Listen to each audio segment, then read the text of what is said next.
Many thanks for staying with us here on News Today. To some more stories now. And residents of Avedakpa in the Akachi North District are appealing to government for the expansion of the only health facility in the area. The facility, which treats more than 12,000 outpatient cases every year, lacks adequate space. It has one ward for both males and females. Now, the residents say they find it uneasy receiving treatment in the facility. Joseph Opokugapo visited the area and filed this report.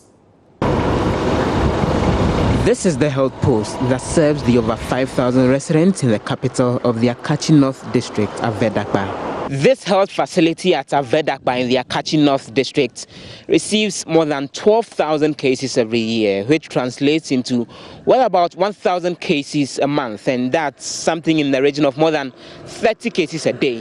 But the interesting point is this facility has only 2 wards, and that is how come they're able to take care of people.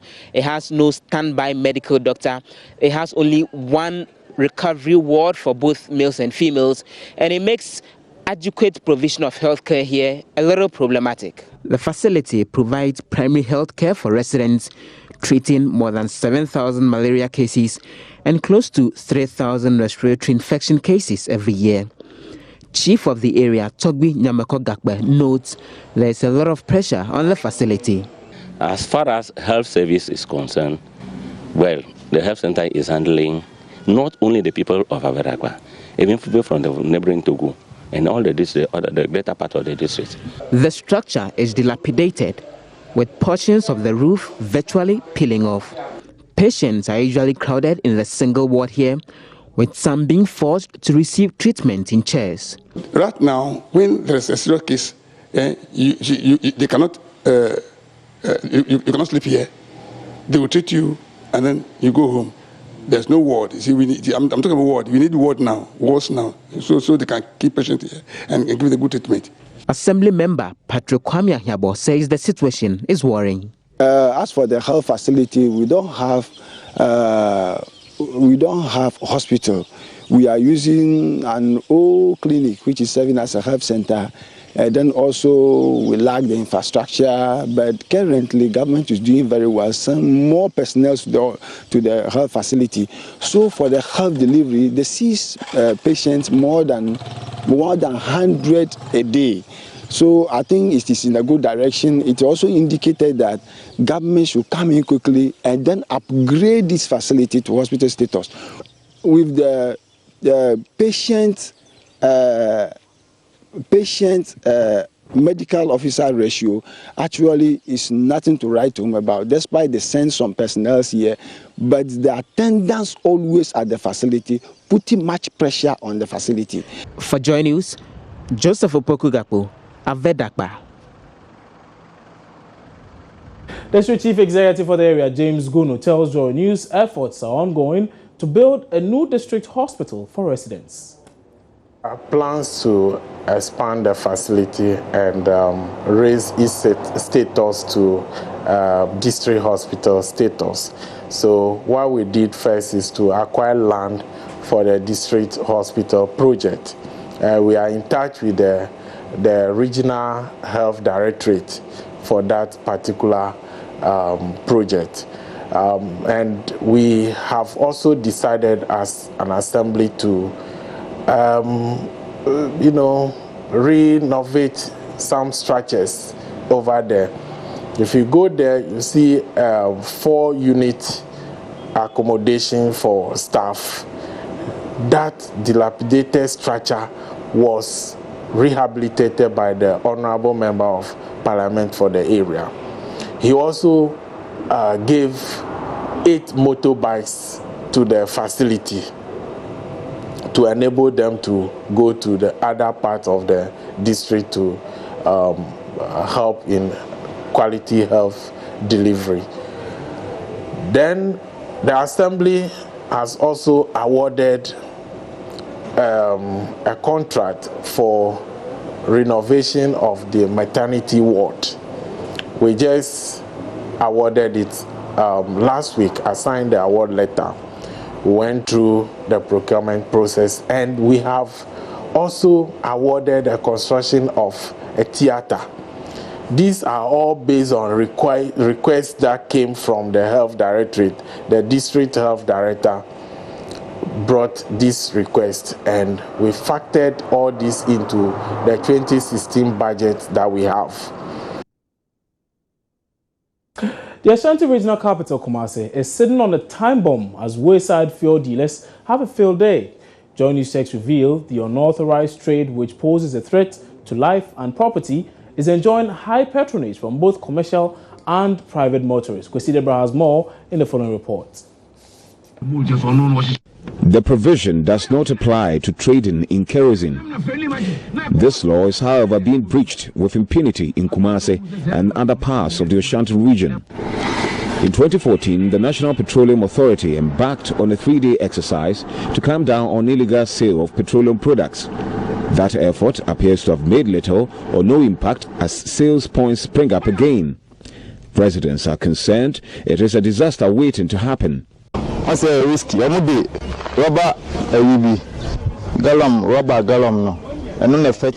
risky. Gallons are used in fetching the diesel, and some of it spills in the process. We work with fire also, and there are mechanics there who work with electric gadgets. Accidents could happen if there is a spark in the process. There is no protection. It's very risky.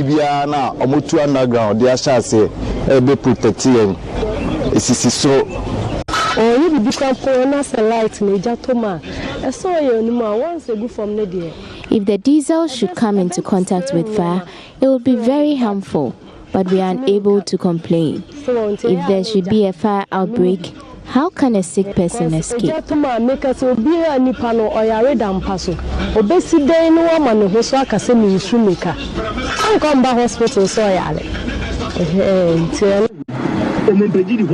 One of the dealers, who would not identify himself, acknowledges the practice is dangerous, but says he doesn't know it is illegal.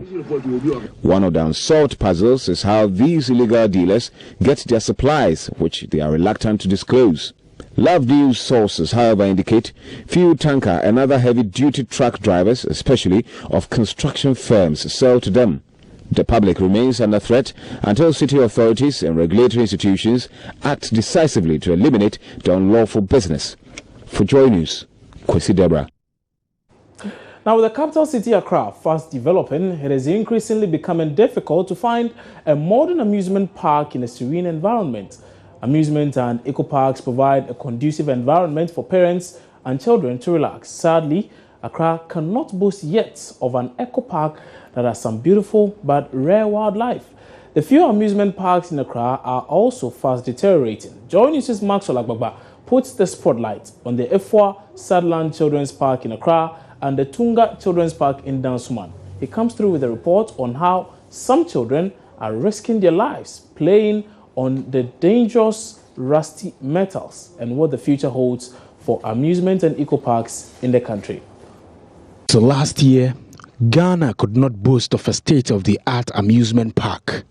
The commissioning of the 42,000 meters Rattray Park brought joy to residents of the Ashanti region. The greenery at the park is refreshing and relaxing. Sadly, some of Accra's attractive parks are fast losing their alluring beauty. Once upon a time, the Efwa Sadland Children's Park used to be the place to go to on weekends and on public holidays. Now, the place is in a terrible state.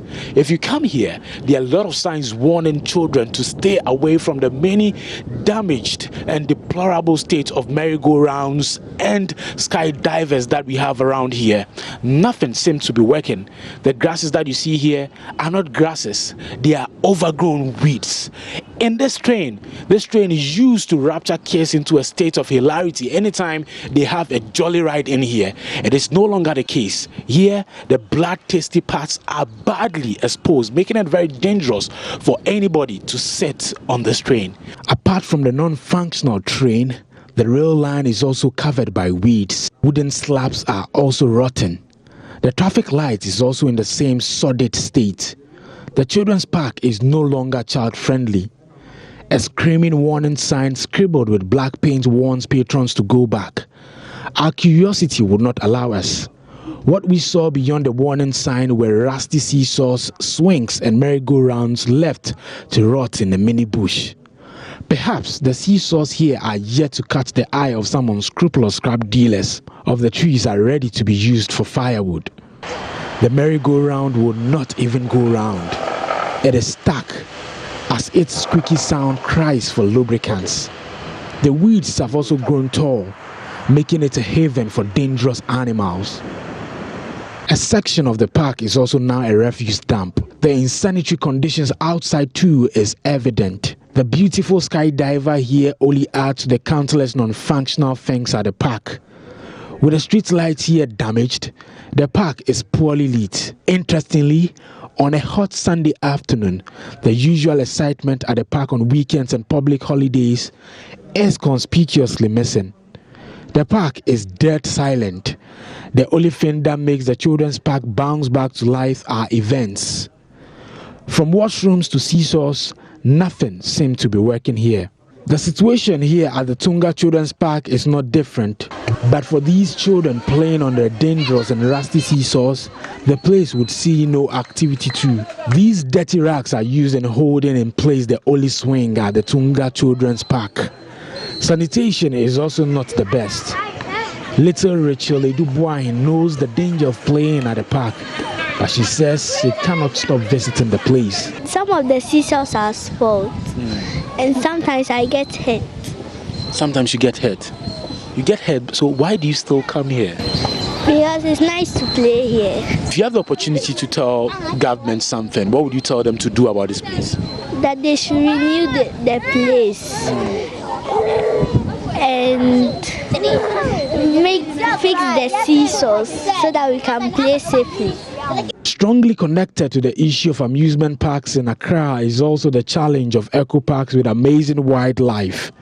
The World Tourism Organization has noted that ecotourism accounts for more than 25% of total international travels annually. The Nairobi National Park and Kakum Parks are typical examples of such a success story. Patrons of the Accra Zoo, which is now located in the Achimota Forest, want to see more wildlife. Like they say in the WWE, do not try this stunt at home. But hold on, this is a defanged royal python. We met some kids here from Accra to the Achimota Forest, where the new Accra Zoo is located. Some kids are here already and they are calling for more zebras. They want to see more giraffes and all the beautiful animals that they see on TV. A guard at the zoo who refuses to speak on camera says the activities of poachers have made operations difficult.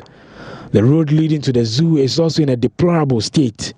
Some part of it is also used as a refuse dump. Some churches also use some part of the Achimota Forest as prayer grounds. We join them for one of their prayer sessions. Thank you, O Lord Jesus Christ. We thank you, O Lord. Oh, we thank you, O Jesus. Pastor Maurice Appiah tells us why he chooses to pray in the Achimota Forest where the Accra Zoo is located. I do normally come here for one or two other reasons. I come here to pray because of the area and then the weather also. Like the place is so quiet and the place is good for prayer. Because normally when you come here, you come and meet so many people praying here. It's also ginger your spirit for you to pray. And sometimes too, when I come here, I do meet a lot of pastors here that we all come together and pray.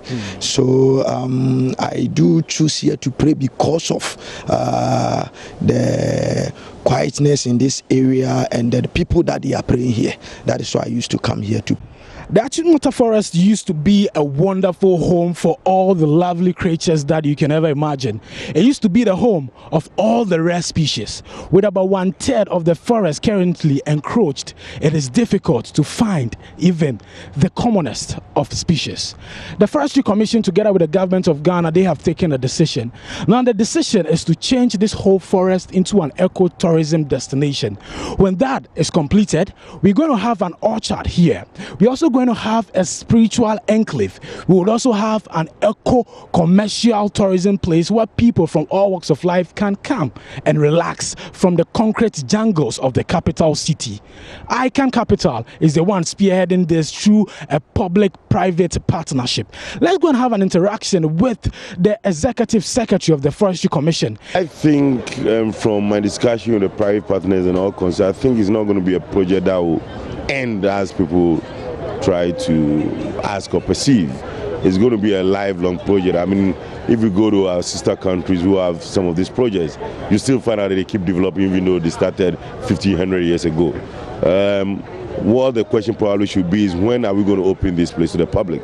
And I think latest in 2-3 years' time, it should be open to the public too. I mean, there are people who live very close to the forest, unlike the Molly National Park, where communities are a bit secluded, from the park. What is going to happen in terms of protection of this wildlife, in terms of residents who live here, so that will not pose any danger to them?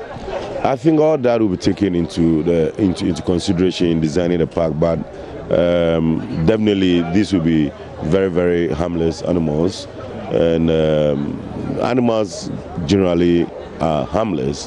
What is dangerous is when the interaction between us and the animals are not managed properly or appropriately. So the public will also be educated as to how to deal with the introduction of these animals, and then also create a situation where the public's interest in the park will also not endanger or allow the animals to behave in a certain way. As plans are far advanced for the construction of an Accra Eco Park, which will boast of wildlife and amusement parks, we can only hope that it will not suffer the same fate as other public facilities. For Joy News, Maxwell Agbagba. Now, the Deputy General Secretary of the Public Utilities Workers Union, Richard Nyaba, says the association is hoping government reconsiders its decision to privatize the Electricity Company of Ghana. Mr. Nyaba was at the Accra East Regional Office of the ECG to monitor a 3-hour boycott of work declared by the leadership of the union yesterday. Now, the 3-day boycott started today, Wednesday, August 24, and ends on Friday, August 26. The offices of the Roman Ridge District Office were also closed, with the gates draped in red banners. Some people who had come to get prepaid credits were left disappointed. Meanwhile, at the premises of the Accra East Regional Office of the ECG, it was all dancing and singing during the productive hours of 8 a.m. to 11 a.m. Offices were shut, workers clad in red shirts and dresses danced to some protest songs.